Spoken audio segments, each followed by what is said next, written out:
Lead in, one, two, three. Welcome to the Starting Over podcast training regimen. I'm your host, Edward Shelton, aka Dark Logos. This time we're going to be looking at Quake. Quake is a very interesting power that's most of the time overlooked, just for the fact that the amount of damage that Quake deals out in the current realm of HeroClix is very weak. But what Quake allows us to do is combine pretty much the ability to move figures around like Force Blast with giving a little bit of damage. So if you could say Quake is the middle ground between Force Blast and, in all honesty, just doing a melee attack. So let's look at Quake. Quake. Give this character a close combat action. This character's damage value becomes 2 and is locked. Make a close combat attack that targets opposing characters. This character can attack with a close combat attack. Each character that takes damage from this attack is knocked back. So the one thing that is interesting is that when you quake, your damage value becomes locked at 2. The next thing that is interesting about Quake is that it can target all opposing characters, and the last beneficial thing that it does is that it does knockback. And then for those people who don't know, you do knockback equal to how much damage that you do. Okay, so which would be 2. Quake, by and large, is one of the best options in the game for positional control. Now, you might say, well, why is it one of the best powers in the game for positional control? Is you're able to decide your point of entry and where do you want the figure to be knocked back with. If you have charge, more so than any other power in the game. All other powers in the game, except for Force Blast, knockback is situational. With Force Blast, it is just, that person is at the angle that they're at. When you combine Charge and Quake, you can say, well, I know I won't do a lot of base damage to this opponent, but by manipulating knockback from Quake, if I land this attack, I will be able to follow up this way, do damage to my opponent this other way, or just open up another shot or avenue for the rest of my team. So Quake in and of itself can be very useful in the right hands and in the right mindset. So let's look at situations that benefit from Quake before we start looking at figures that really benefit from Quake. Let's take, for example, you're on a higher elevation and an opponent comes up and he decides, okay, I'm going to try to get in range next turn so that I can, shoot my guy that has Quake. So he can shoot my guy that has Quake. Okay, so my opponent is within charging range, and on the, is 1 square away from the edge of the elevation. So I'm looking at it and I'm like, well, that character doesn't fly. Oh, this gives me a distinct advantage. So I can use Charge, Quake. They don't have any damage reduction, okay. Knock, deal damage, do 2 damage to that figure, so that character is taking 2 damage. Knock them back, they still don't have damage reduction. And I knock them off of the edge, and so they'll take 1 more as they fall off the elevation. So I've done 3 base damage. I've done 2 base damage plus 1 falling damage, plus I've repositioned my opponent's figure.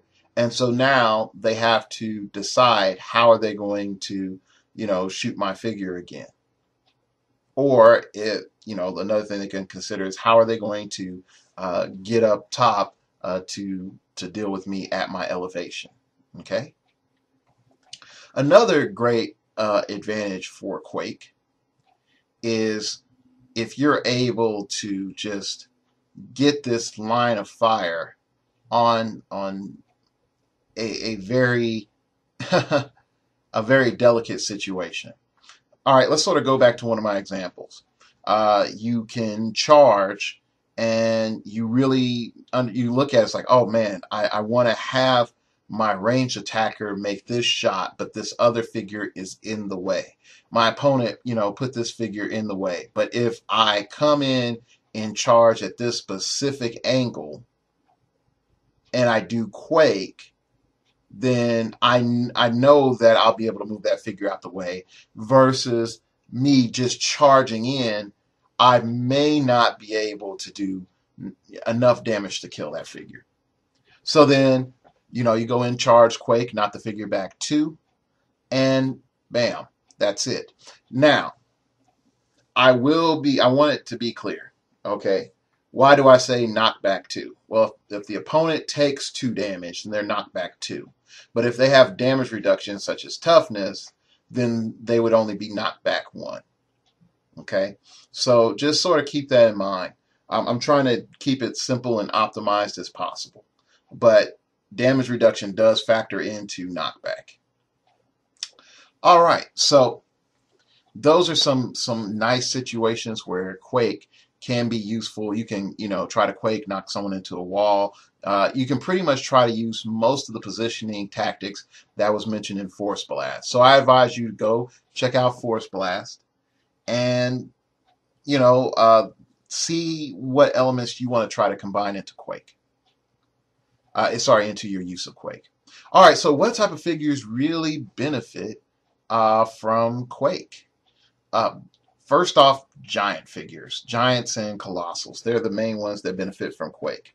Why is that?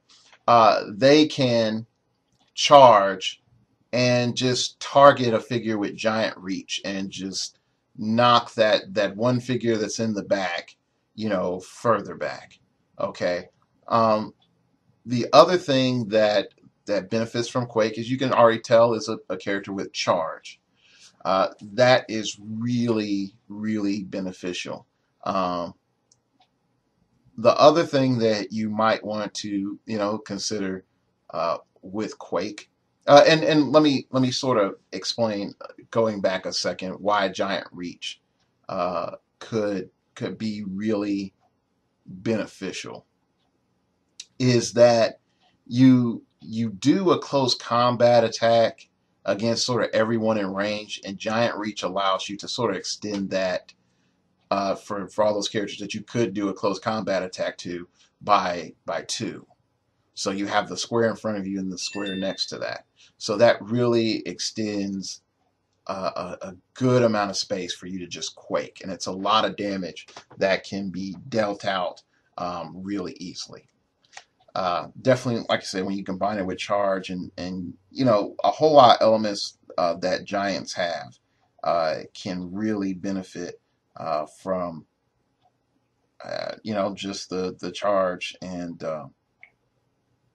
Quake mechanic. So anyway, the next thing that I want you to consider is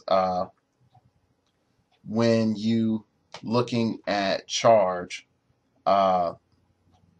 you can go ahead and use Quake, but then you also can decide when you use Quake.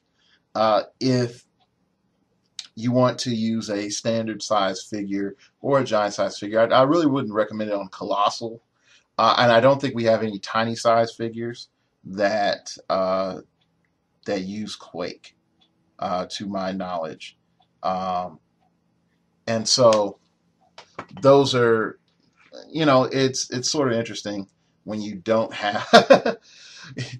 You would think like a colossal figure would benefit more from Quake, just for how much,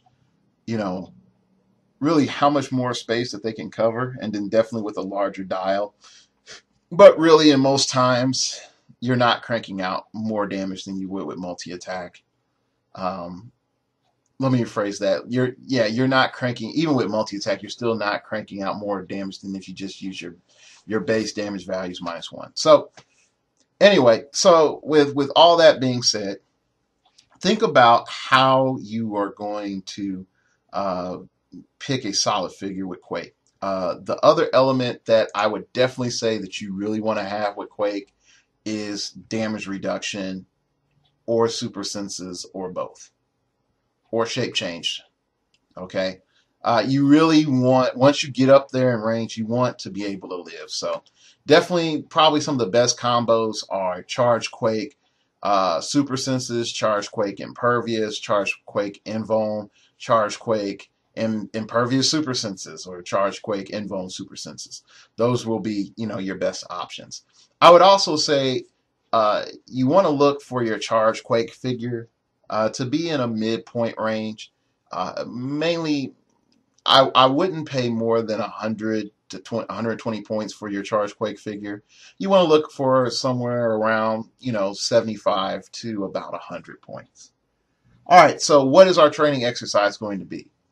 What I want you to do is I want you to sort of do like what we did for Pulse Wave. I want you to set up places on the map, and I want you to pick a map that you feel that you could get a diversity of different terrain effects. So I would like to see if you can get a map with blocking terrain, a wall or walls, and elevated terrain, and some form of hindering terrain, and just sort of go around and using Quake, charge, knock a figure out of stealth using Quake, charge Quake and, knock a figure off of a higher elevation and forcing them to take damage.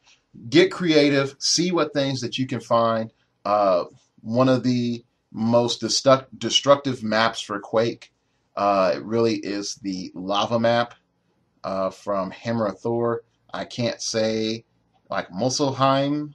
I think that's it. I have really problems saying it. But with all those lava effects, it can be ridiculous. So, oh, that and Hawk World. Hawk World as well can be also ridiculous. So, just play around with it. And then if you want to do an actual solid game with Quake, go ahead and do it and see what you notice. All right. No backup, no second game. Just play around with it and just see how do you like the figure and if this is going to be in your common HeroClix tool belt. All right. So next time we are going to be looking at super strength.